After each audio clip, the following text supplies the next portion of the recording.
Mesdames, Messieurs, peuple congolais, chers membres de la diaspora, chers membres de la résistance et chers patriotes, individuellement et collectivement, du nord au sud, de l'est à l'ouest et au centre, tant au niveau citoyen qu'intellectuel, politique, militaire, religieux et ou spirituel. Je vous informe que le despote Denis Sassou Nguesso, aux 10 étoiles, des crimes multiformes, multidimensionnels, des tricheries électorales sans fin et de la haute trahison est sous menace. Et pour cause, comment cela se fait-il que un individu qui est venu tuer des présidents, des curés, des cadres civils, politiques, militaires et religieux, et pétiner un peuple et fracasser un pays, sous prétexte de l'homme occidental, sous prétexte de la France-Afrique, sous prétexte du pétrolier total, etc. Ça ne passe plus. Le langage ne passe plus. Le sort de Sassou Nguesso est scellé. Et les jours à venir seront problématiques pour ce régime d'exception à suivre.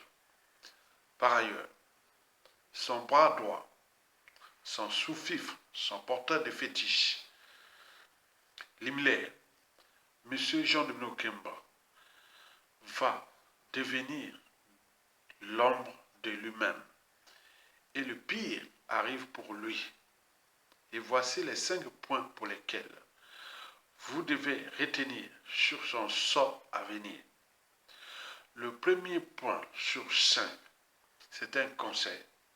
Quel que soit votre pouvoir, n'en abusez pas sur le peuple ou contre le peuple. Et notamment les services secrets. Vous le savez que Sassou Nguesso et Jean-Dominique Kemba, on a abusé des services secrets de notre pays.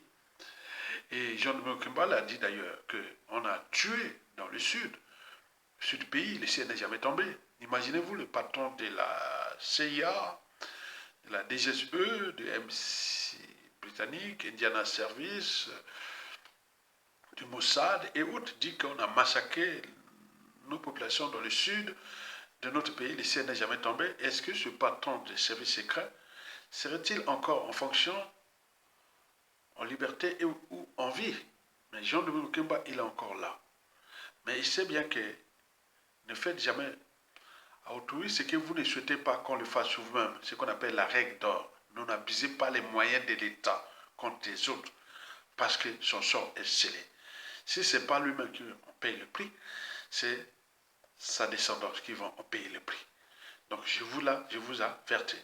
Regardez ce qui s'est passé du nazisme allemand. Vous les connaissez les conséquences. Le deuxième point sur 5 pour lesquels le pire est à venir pour Jean-Dominique Kemba, c'est surtout qu'il est le numéro 2 du régime pour des crimes de sang, de génocide et de masse, puisque celui qui a décimé la plupart des cadres civils, politiques et militaires, avec les fameux poisons, etc. Il leur a acquis les compétences hautes au pays, à l'étranger. On l'appelle Ali les chimistes, etc.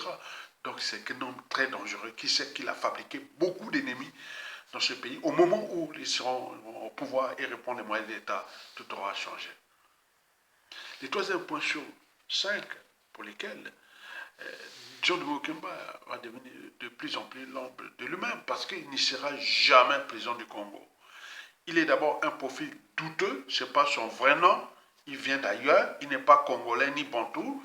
Deuxièmement, c'est quelqu'un qui pense que fétiche au gris-gris, sous prétexte que les formations vont l'aider à prendre le pouvoir, certainement pas. Il ne sera jamais président du Congo. Le quatrième point sur 5 pour lequel le sort ou le pire est à venir pour Jean-Dominique Kemba, c'est surtout qu'il a terrorisé la diaspora. Dans moi, j'ai chopé les procès France-Afrique depuis 2011, vous le savez, que c'est Jean-Dominique Kemba, à travers les administrations, institutions et autres, il a sémiqué de désolation ici, mais jusqu'à combien de temps encore? Et enfin, le cinquième point, c'est que le contexte politique en cours ne va pas lui donner libre cours d'agir